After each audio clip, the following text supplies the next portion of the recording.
नाज़रीन अस्सलाम वालेकुम। आपकी खिदमत में एक नई वीडियो के साथ आपका मेज़बान हाज़िर है। नाज़रीन, इस वक्त पीटीआई ने इस्लामाबाद को अपने कब्ज़े में ले लिया है। हुकूमत की फस्तियत का सिलसिला जारी है। सीनियर सहाफ़ी इमरान रियाज खान ने सारी हकीकत खोल कर रख दी है। वीडियो बड़ी कमाल की है। वीडियो मुलाज़ा कीजिए, फिर इस पर तफसील से बात करते हैं। बिस्मिल्लाहिर्रहमानिर्रहीम। अस्सलाम वालेकुम नाज़रीन, आप यूट्यूब चैनल देख रहे हैं। मैं इमरान खान हूं। अब तक की जो आम तीन खबरें हैं वो मैं आपके साथ शेयर कर देता हूं। तीन जगहों पे तीन अलग अलग चीज़ें चल रही हैं। तीनों को जब तक आप नहीं समझेंगे तो आपको इस वक्त का जो सिनेरियो है उसका पता नहीं चलेगा। नंबर एक, हुकूमती कैंप, वहां पे क्या चल रहा है, यानी हुकूमत और एस्टेब्लिशमेंट मिलकर क्या सोच रही है, उनके दिमाग में क्या है, चीज़ों को कंट्रोल अब कैसे करना है। नंबर दो, अडियाला के अंदर क्या चल रहा है, क्योंकि इमरान खान साहब से 2 मरतबा मुलाकात करवाई गई है। दोबारा रात के वक्त जो है वो जेल को खोला गया और बैरिस्टर घोर गए हैं, असद कैसर गए हैं, शिबली फराज के बारे में कह रहा था कोई, वो भी गए हैं। तो ये लोग गए और जाकर इन्होंने इमरान खान साहब से दोबारा मुलाकात की है। अब वहां से मुतजाद खबरें आ रही हैं। फिलहाल तो बातचीत को खुफिया रखा जा रहा है, लेकिन ये दो कैंप हैं, इन दोनों कैंप्स में क्या चल रहा है। और तीसरी चीज है ग्राउंड रियलिटी, ग्राउंड पे क्या हो रहा है। ग्राउंड की सूरत इंतहाई खराब है। मैं जो आखिरी फैक्ट मेरे पास पहुंचा, मैंने आपसे कहा था कि आखिरी सबसे बड़ी और मुश्किल रुकावट जो है वो 26 नंबर चुंगी जो है वो सबसे मुश्किल और आखिरी रुकावट थी। उसके बाद रुकावटें हैं ज़रूर, लेकिन वो ऐसी रुकावटें नहीं है कि जहां पे पाकिस्तान तहरीक इंसाफ को रोका जा सके। ये नहीं, वो तो इस्लामाबाद के कारकुन और रावलपिंडी के कारकुन उठाकर फेंक देंगे। 26 नंबर चुंगी पे एक बहुत लंबी लड़ाई चली है, और क्योंकि जो लोग वहां पहुंचे थे वो कोई बलूचिस्तान से आ रहा है, कोई खैबर पख्तूनख्वा से आ रहा है, उन्हें 2-2 दिन हो गए थे यहां पहुंचते हुए। तो यहां पे जो लोग पहुंचे वो पहले ही बहुत निढाल थे, और यहां पे रेंजर्स भी थी, एफसी भी थी, पुलिस भी थी। और जो मुझे बताया वहां पे अहमद फरहाद साहब मौजूद थे, उन्होंने कहा जी हमने ऐसा भी देखा कि एक एक मिनट में 20 या इससे ज़्यादा शेल्स फायर किए गए। बहुत रैपिड फायरिंग की गई है, शेलिंग की गई है, रबड़ की बहुत गोलियां चलाई गई हैं। अहमद फरहाद साहब को भी लगी है, कुछ और दोस्तों को भी लगी है, कुछ कारकुनों को भी गोलियां लगी हैं। एक दो मीडिया वाले भी शिकायत कर रहे थे कि हमारे ऊपर भी फायरिंग हुई है। तो रबड़ की गोलियां भी चली हैं और शेलिंग भी हुई है। ये तो है जनाब ग्राउंड की सूरत हाल थी जो मैंने आपको बताई। लेकिन फिर मोहसिन नकवी साहब ने एक स्टेटमेंट दिया उस वक्त जब लोग बहुत बड़ी तादाद में टच करना शुरू हो गए इस्लामाबाद को। अली अमीन गंडापुर का और बुशरा बीबी का काफिला भी पीछे से आ रहा है।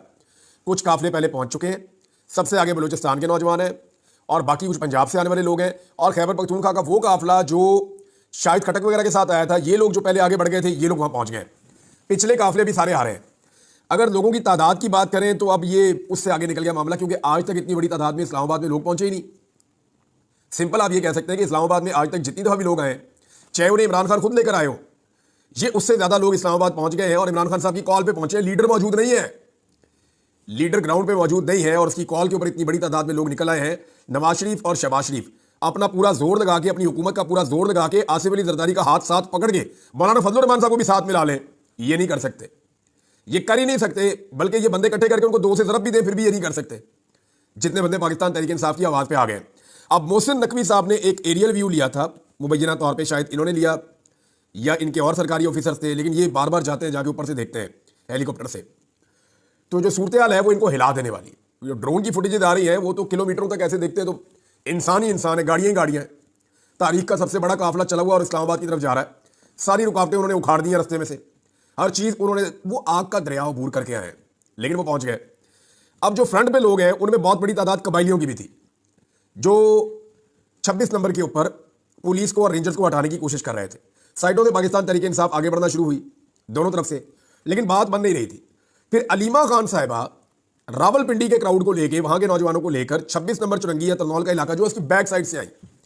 तो जब दो तरफ से लोग आए तो वहां पुलिस बहुत ज्यादा परेशान हो गई, और रेंजर्स के लिए, पुलिस के लिए एक नई सिचुएशन पैदा हो गई। मोहसिन नकवी साहब जो है उन्होंने उस वक्त एक धमकी जारी की, और जो उन्होंने धमकी दी, मैं चाहता हूं कि वो धमकी मैं आपको सुनवाऊं ताकि आपको पता चले कि उन्होंने क्या कहा और उस धमकी के बाद हुआ क्या। ये कोई छोटी बात नहीं है, ये एक बड़ा इंसिडेंट है जो हुआ है, और ये डेलिबरेटली हुआ है। ये जरा आप मोहसिन नकवी साहब को सुने कि उन्होंने क्या कहा। हमारे लिए अभी भी रेंजर्स के पास कितना देर लगती है कि हम वहाँ पे 5 मिनट फायरिंग होनी है तो उसके बाद वहाँ बंदा नजर नहीं आएगा, लेकिन हम लोग कह रहे हैं सबर सबर सबर। ये मोहसिन नकवी साहब की धमकी दी कि जी 5 मिनट फायरिंग हमने करनी है रेंजर्स को बुला के, उसके बाद वहां कोई बंदा नजर नहीं आएगा। ये मोहसिन नकवी साहब आपकी खाम ख्याली है, और ये कौम जाके इंडिया के साथ लड़ती रही है। ये वो पश्तून है जिन्होंने आज़ाद कश्मीर जो आज आपके पास है पाकिस्तान में, जिसको आज आप डिसोन कर रहे थे, वो आज़ाद कश्मीर इन्होंने छुड़वाया हुआ है।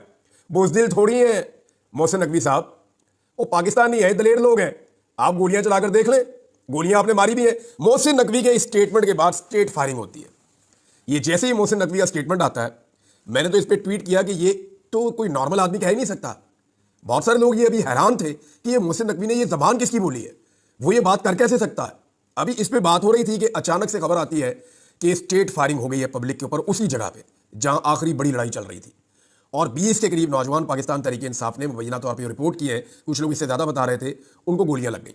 और ये जो स्टेट बुलेट्स लगी हैं इनसे अभी तक किसी की जान जाने का वाकया तो नहीं अभी तक रिपोर्ट हुआ, लेकिन ये रिपोर्ट हुआ है कि लोगों को गोलियां लगी और गोलियां लगे हुए उनके जख्म नजर आ रहे हैं सुराख, और उनको तिब्बी इमदाद के लिए फिर पीछे हटाया गया। अब मैंने एहतशाम अब्बासी साहब से बात किया, ये जर्नलिस्ट हैं, वहाँ मौके पर मौजूद थे। मेरी रजी ताहिर साहब से भी बात हुई, उनकी टीम वहाँ मौजूद है, सदीक जान साहब की टीम वहाँ पे मौजूद है, और कुछ हमारे साथी दोस्त हैं वहाँ मौजूद है। मेरी उनसे बात हुई, उन्होंने कहा जी एक बड़ी अजीब चीज़ हो रही है वहाँ पे। और ये क्या हो रहा है? उन्होंने कहा जी जब गोली चलती है तो भगदड़ मचती है। हमने बहुत दफ़ा गोली चलते हुए देखी है, हमने बार बार देखा गोली चलती है तो भगदड़ मच जाती है, लेकिन यह स्ट्रेट गोली चल रही थी, लोगों को गोलियां लग रही थी, लड़के गिर रहे थे, लेकिन कोई नहीं भागा, भगदड़ मची नहीं, लोग भागे ही नहीं। बल्कि वो कबायली जो आए हैं वहां से, खैबर पख्तूनख्वा के जो कबायली बेल्ट है वहां से जो लोग आए हैं वो अभी इस वक्त सबसे आगे आगे हैं, या जो बलूचिस्तान से आए हैं वो सबसे आगे आगे हैं।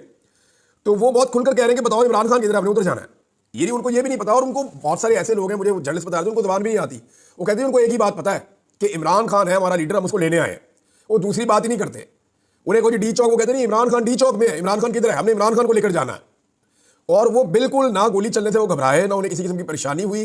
जिन्हें गोलियां लगी उन्हें भी परेशानी नहीं हुई, उनको वहां से फिर रेस्क्यू किया गया, लोगों में भगदड़ नहीं मची। ये चीज हुकूमत के लिए अलार्मिंग है। ये वो लोग हैं जो किसी मुल्क का एसेट होते हैं, और इनको बतौर एसेट ही पाकिस्तान ने हमेशा ट्रीट किया है। लेकिन आज रियासत इनके इस्लामाबाद आने पे बजाय इनको वेलकम करती, इन पे गोलियां चला रही है। और ये गोलियां चलाने के फौरन बाद जो अगली चीज रिपोर्ट हुई है वो इससे ज्यादा अजीब है। मुझे ऐसा लगता है कि गोली अग्रेशन में शायद ना चलाई गई हो, लेकिन मोहसिन नकवी के स्टेटमेंट के बाद गोली चलाना मोहसिन नकवी के ऊपर एक बहुत बड़ी चार्जशीट है। अब ये हमेशा मामला रहेगा कि मोहसिन नकवी ने जैसे ही कहा कि हम सीधी गोली चला सकते हैं, 5 मिनट में सब भाग जाएंगे, तो उसके बाद सीधी गोली चली, 20 लोगों को गोली लगी, लेकिन भागा तो कोई नहीं वहां से। अब कुछ जो जर्नलिस्ट हैं जिनसे मेरी बात हुई, उन्होंने कहा जी पुलिस ने जो गोली चलाई है वहां पे, जो सिक्योरिटी फोर्सेज ने फायरिंग की है, वो फायरिंग शायद इसलिए नहीं हुई कि वो बंदों को मारना चाहते हैं या भगाना चाहते हैं। उन्होंने कहा वो फायरिंग इसलिए हुई है कि वो खुद वहां से निकलना चाह रहे थे। क्योंकि इसके फौरन बाद मुझे 2 मुख्तलिफ जर्नलिस्ट हैं, एक ने मैसेज करके बताया, एक से मेरी बात भी हुई। उन दोनों ने कहा जी कि जैसे ही इमरान साहब वहां पे गोली चली है और गोली चलने के बाद लोग जख्मी हुए हैं, तो हमने उसके बाद जब देखा तो वहां से रेंजर्स और पुलिस और एफसी ये लोग वहां से निकल रहे थे, और इन्होंने तेजी से उस मुकाम को छोड़ दिया है। और तरनौल और वो जो एरिया है 26 का, अभी जो इतलात हैं जो वहां कुछ लोगों ने मुझे बताई, वो पूरी तरह से तो नहीं वो मुझे कंफर्म कर पा रहे, लेकिन उन्होंने कहा जी उसका एक बड़ा हिस्सा जो है वो पाकिस्तान तहरीक इंसाफ के कब्जे में, लोग कंटेनर्स को एक एक करके हटा रहे हैं और गिरा रहे हैं। ये है जनाब वहां की सूरत हाल इस्लामाबाद की। और जो लोग आए हैं वो इमरान खान को ढूंढ रहे हैं, यानी इमरान खान किधर है, उसको हम छुड़ाकर साथ लेकर जाएंगे, हम इमरान खान को लेने आए हैं, वो हमारा लीडर है, वो मुसलमानों का लीडर है। लोग वहां ये बात कर रहे हैं जो कबायली आए हैं, वो कहते हैं इमरान भी वो बात ही नहीं सुनते, उन्हें कुछ भी कहो। अच्छा, अब मुशर्रफ बीबी जो है वो बार बार कारकुनों को एक ही बात कह रही है कि हमने डी चौक पहुंचना है, डी चौक पहुंचना है, डी चौक पहुंचना है। हुकूमत कह रही है हमने डी चौक किसी को जाने नहीं देना। ख्वाजा आसिफ और मोहसिन नकवी 2 बंदे हैं जिन्होंने धमकी लगाई है। ख्वाजा आसिफ ने धमकी लगाई जनाब ताकत का हम भरपूर इस्तेमाल करेंगे, अगर ये आना ही चाहते हैं और इनकी ब्रेकें नहीं लग रही और मुशर्रफ बीबी हर हाल में पहुंचना चाहती हैं, पीछे नहीं हटने पर तैयार, तो फिर हमें ताकत का इस्तेमाल करना होगा। और ख्वाजा आसिफ की धमकी और मोहसिन नकवी की धमकी के बाद ताकत का हमने इस्तेमाल होता हुआ भी देखा। अब आ जाए दोनों कैंप्स में हो क्या रहा। पहले आप ये देख लें कि हुकूमत ने ऑफर क्या किया। हुकूमत ने पहले ऑफर किया सुबह आप जाके मिलने, मुलाकात का दिन नहीं था, 2 घंटे मुलाकात हुई। फिर हुकूमत ने रात के अंधेरे में दोबारा मौका दिया कि जाके फिर मिले, ये लोग जाकर दोबारा मिले।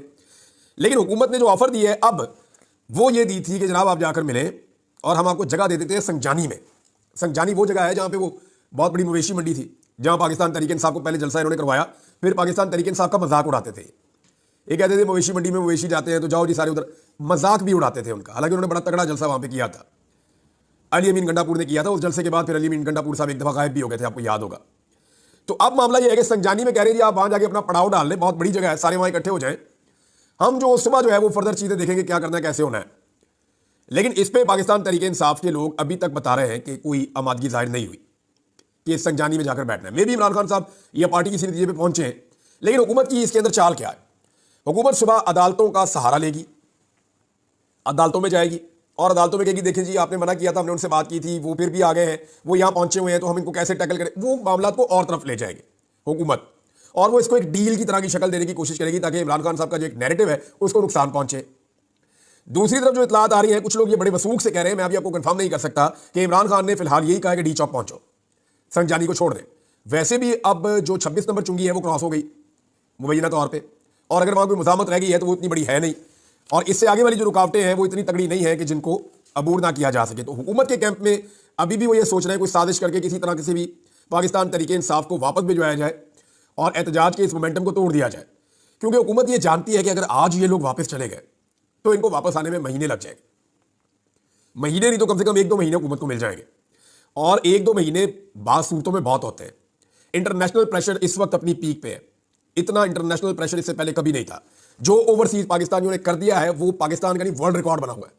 दुनिया का कोई लीडर पूरी दुनिया में अपने लिए एहतजाज नहीं करवा सका आज तक। इमरान खान वाहिद लीडर बना है कि उसके लिए दुनिया के 32 मुल्कों में सेम टाइम में एक ही दिन के अंदर एहतजाज हो रहा था, राउंड द क्लॉक हो रहा था, क्योंकि यहां दिन है, वहां सुबह है, वहां शाम है, तो वो एहतजाज होता चला जा रहा था। तो इमरान खान साहब जो हैं, ये उनके लिए हुआ है, तो ये एक बहुत बड़ा रिकॉर्ड है। अमेरिकी सदर करना चाहे तो वो भी नहीं कर सकता इस वक्त, ये सारी दुनिया में अमेरिकन को कह के निकलो और एहतजाज करो, ऐसे नहीं होता। ये इमरान खान के लिए हो रहा है क्योंकि वो बहुत बड़ा ब्रांड है। बजाय इसके पाकिस्तान उससे फायदा उठाता, पाकिस्तान उससे बेनिफिट्स लेता, पाकिस्तान ने उसको उठा के जेल में डाल दिया और पाकिस्तान की आवाम को रियासत ने अपने खिलाफ कर दिया। है तो बदकिस्मती है, लेकिन ये रियलिटी है। अब मोहसिन नकवी का कहना है दफा 245 में जाना पड़े, फौज को दे दे, या कर्फ्यू लगाना पड़े, या कोई और इंतहाई कदम उठाना पड़ा तो हम उठा देंगे, फिर बाद में हमें कोई शिकवा ना करे। बार बार मोहसिन नकवी ने धमकियां लगाई हैं। अब तरनौल के ऊपर जो है वो कारकुनों का कंट्रोल बताया जा रहा है, कारकुन आगे की तरफ बढ़ रहे हैं। इमरान खान की बहनें भी पहुंच गई हैं, बुशरा बीबी का काफिला भी बहुत करीब पहुंच गया है। अगर ये लोग डी चौक पहुंच जाते हैं तो एक नई सिचुएशन होगी। अच्छा, बड़ा सवाल ये है कि कर्फ्यू कैसे लगाया जाएगा? इतनी बड़ी तादाद में लोग आ गए हैं, कर्फ्यू कैसे लगाएंगे? जो हुकूमत के लिए दूसरा बड़ा सरदर्द है वो ये है कि पंजाब से काफिले पहुंचना शुरू हो गए। देखिए ना, पंजाब में भी पुलिस की लड़ने की कैपेसिटी है ड्यूटी करने की, 10 घंटे, 20 घंटे, 30 घंटे। अब इस मामले को 2 दिन हो चुके हैं, तीसरा दिन अब शुरू हो रहा है।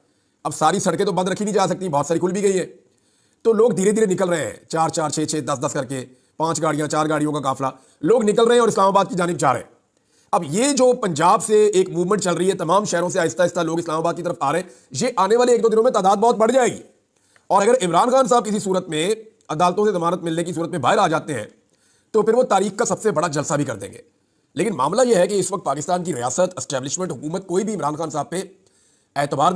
नाज़रीन, आपने ये वीडियो मुलाहिज़ा फरमाई है। नाज़रीन, सीनियर सहाफ़ी इमरान रियाज खान ने सारी हकीकत पर मबनी जो कुछ इस वक्त इस्लामाबाद में हो रहा है वो बयान कर दिया है। नाज़रीन, आपने इस वीडियो से क्या हासिल किया? वीडियो कमेंट सेक्शन में अपनी कीमती राय लाजमी दीजिए और अगली वीडियो तक अपने मेज़बान को दीजिए इजाज़त। अल्लाह हाफ़िज़।